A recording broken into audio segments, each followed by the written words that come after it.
Everyone, welcome to the Business Growth Pod. I'm your host, Allan Draper. Thank you for joining us today. I know your time is valuable.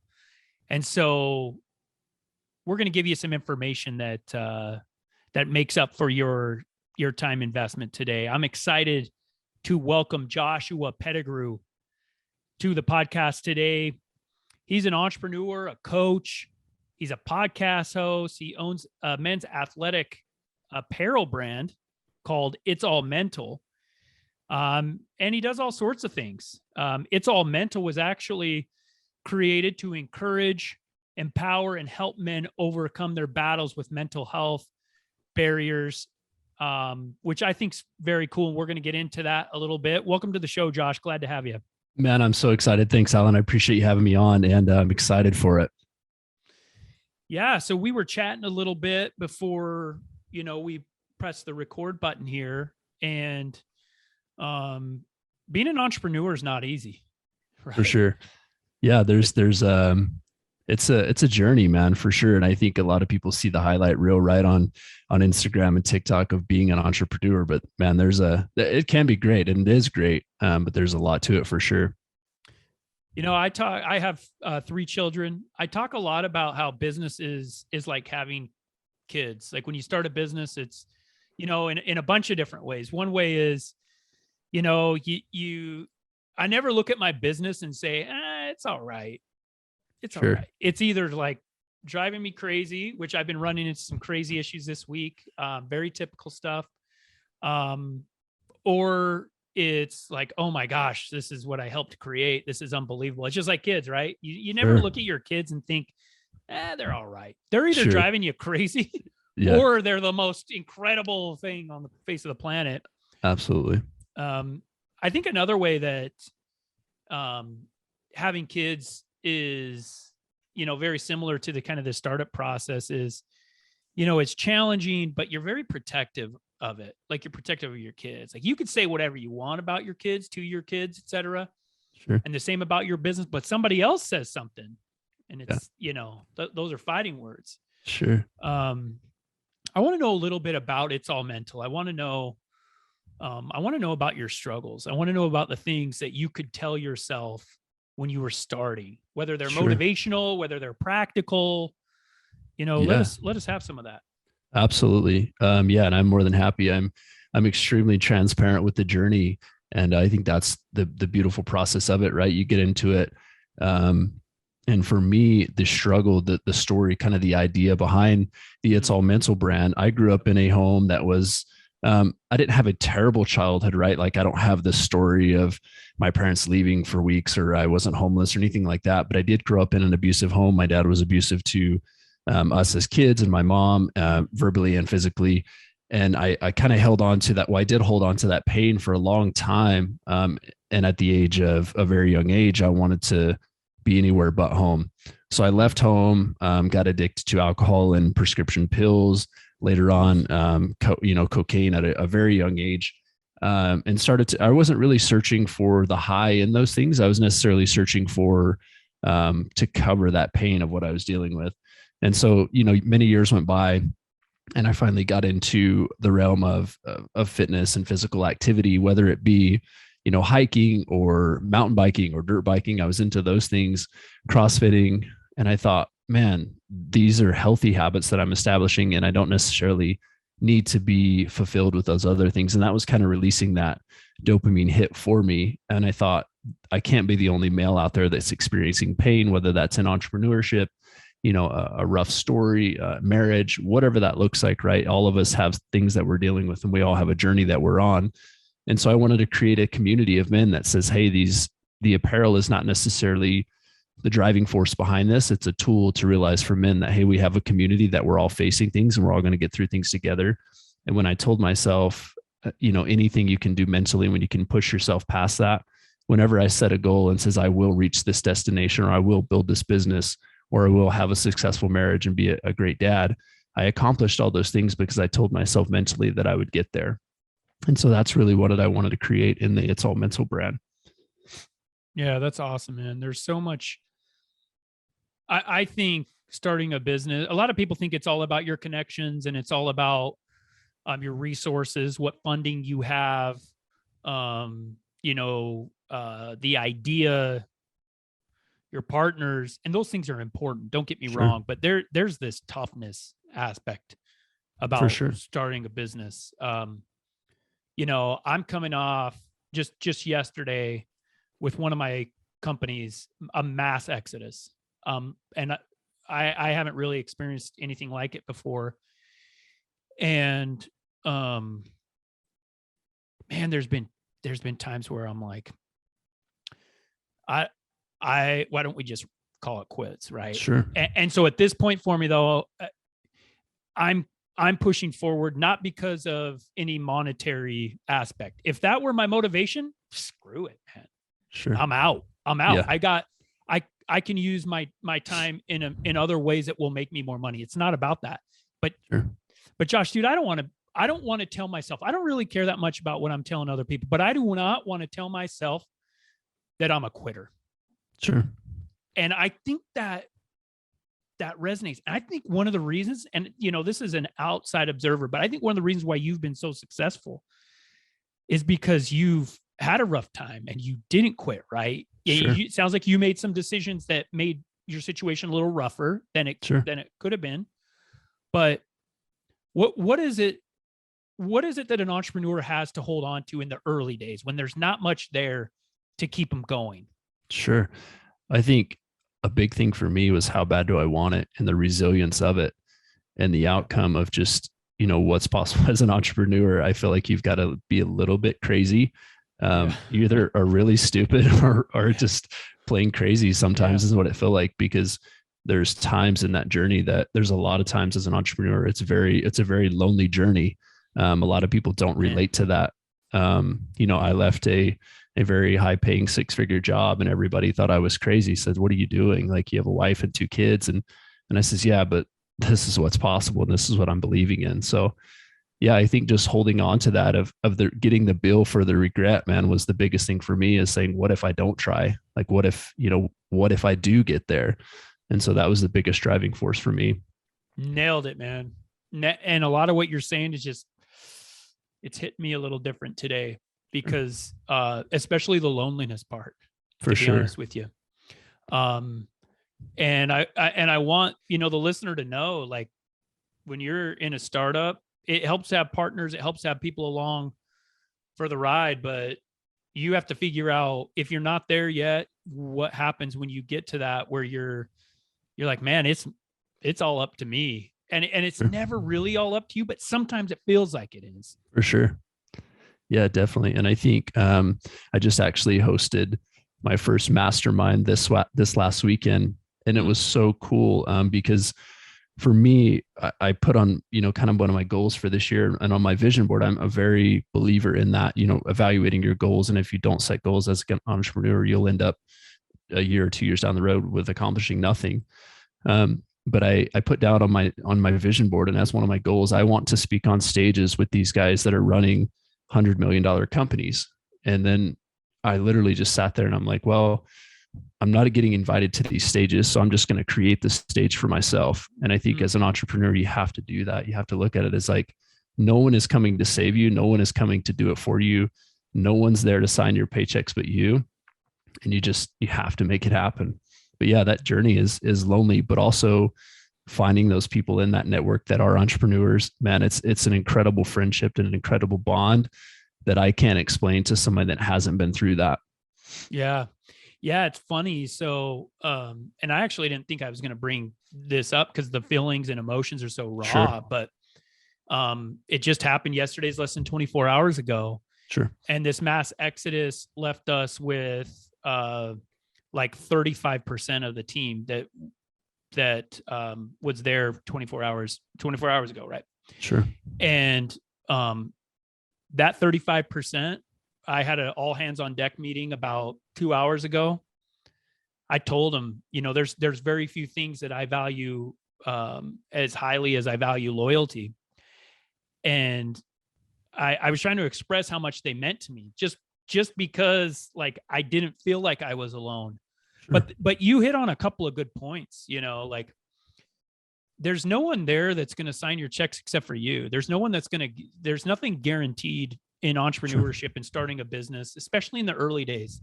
The longer you put, you invest, the longer you stick with it, the more guarantees I think you have. Sure. I consider a lot of my sources of income to be more stable than anybody that isn't in business, but it takes time. But that's the good stuff, right? Everybody wants the payout, but they don't want to do what it takes. The cool thing about it being tough, and this is, especially for my listener right now, the cool thing about what you're going through is that most other people don't want to go through it. They're like, you know what? I'll just go get a 9-to-5. And so if you're going through that, if you're having a tough time, reassure yourself and pat yourself on the back, because you're doing something that a lot of people don't want to do.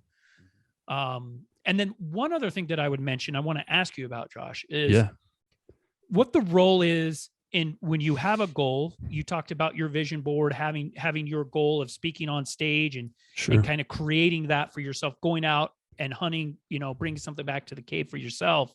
Yeah. How important is small wins in that process? Just recognizing that you're making some progress, even though you're not getting that big end result that you're looking for. Sure. I think a big thing for me, gratitude and just being thankful in the moment, was a hard thing for me in the early days, because I was like, man, I was seeing these guys and they're driving. I mean, these guys showed up to my event and they're driving Rolls Royces and Ferraris, and it's incredible. Like that's the end goal, right? And it's awesome. Like I'm happy for them because they're some of my greatest friends. But yeah, celebrating those small wins, I think, and they begin to stack up, and you look back a year later or 5 years later and like, holy crap, I've made a lot of headway. And my wife was, very pivotal and very key in that moment. She's like, hey, celebrate these small wins. And when I started to develop that, just understanding that gratitude was huge for me. Is like, I may not be to my end goal yet, but like, I'm very thankful and very grateful for where I am, because I have come so far from where I started. It's super important. It's crazy because, I spent 2 years of my life in South America, and I got there and dirt floors and, everything. And it was a pretty developed country. I was in Chile, and I thought that people were going to be not as happy as we are in the United States, where we have more possessions and all of this. And I realized that, it's all relative. Happiness is relative. And so every morning I start my day very early into my day. I list at least 3 things that I'm thankful for. Sure. I've been doing this for years, and now at this point, it makes me think a little bit. And I like to be thankful for really like granular things. I live in Arizona. The sky is blue most of the year here. Yeah. Right. And so I'll write the sky is blue, something super simple. Sure. And I have noticed that it changes everything for me, having that grateful mindset. And what has been your experience with the gratitude in terms of not just overcoming hurdles and, kind of getting to the next level, but in motivation and keeping your focus where it should be? Yeah. Gratitude played a huge part. So kind of a very close topic to my heart. I was at a point where I was chasing the next goal, chasing the next deal. And my wife came to me, and this is just right after we had our first little girl. She came to me, she says, hey, I'm done. Like I'm checked out. I don't need a business partner. I married you for you. And so she began to develop. She says, every day I'm going to write down something, just like yourself. She said, every day I'm going to write down something I'm grateful for. And it's not going to be the same thing every day. So she basically journaled 365 times something different that she was grateful for, and then led into actually her brand. She does women's gratitude journals and planners for entrepreneurs and things like that, to just basically keep that in the forefront of their mind.